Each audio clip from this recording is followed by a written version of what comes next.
So people ask me when they come to London, Neil, what's the free things that you can do? What do you recommend? Well, firstly, I would say try and go around by foot as much as you can. And for those that are infirm and, it's difficult, it's even actually easier, say, if you've got a mobility scooter or a walker or a wheelchair, because up and down the tube steps or trying to get on buses, as I'm sure you all know, is very hard. So once you're out and about, it's sometimes easier because, as I've said before, stops between, say, Piccadilly and Leicester Square are minimal. It's a few steps, so it's not worth all the hassle going up and down just to see that.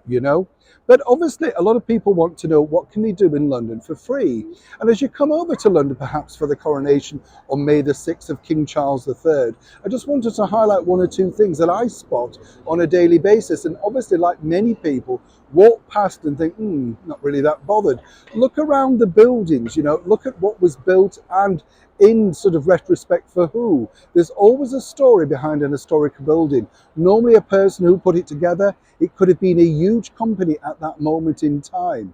Now, this particular monument behind me is called Little Ben. That's right, it was the answer to Big Ben. We all know Big Ben, don't we? Resplendent, standing proud above, of course, the Houses of Parliament. Renamed a few years back now as the Elizabeth Tower in honour of our late monarch, Queen Elizabeth II. But what's the true story behind Little Ben? As ever, let me explain. This is Little Ben, and it was first erected in 1892. And as I say, it was taken down in the early 60s, 1964 for some reason. Apparently it'd fallen into disrepair.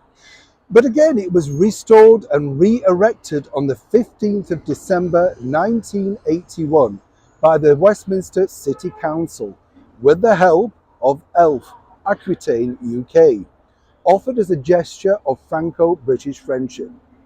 Now apparently this is called Little Ben's Apology for Summertime. My hands you may retard or may advance. My heart beats true for England as for France. JWR. Thank you so much for taking the time to watch this short film just on, as I say, a fun little topic that you find from time to time and you kind of think, wow, and it's fascinating to know, isn't it, that they took it down all the way back in the early 60s and then someone had the bright idea and thought, well, actually, this is not that bad. Why don't we look after it? Why don't we put it back up in the centre of Victoria, in the very heart of London? So if you are in and around London and you want to come and have a look at this for free, it's definitely worth getting a picture near. And as I say, you look at it and think, wow, what a thing to put up. And whose bright idea was it to take it down? Isn't it nice when someone has the foresight to put it back for generations, hopefully, to now view, like you and I, and think, wow, that's the reason why they put it there. As ever, as I say, if you're looking for things in London, don't necessarily go to all the tourist traps. There's lots of fun things you can look at, see and do for simply nothing. Oh, and my favourite thing? Get a seat by the River Thames. It's very relaxing. And when you see there and you watch people wandering up and down, there's nothing more fun, is there, than people watching. Wondering, of course, who's got lots of money, who hasn't. More importantly, what they're doing here. Are you like me? We love a good nosy, don't we? Have a good nosy next time you're in London. Neil Sean in the very heart of London.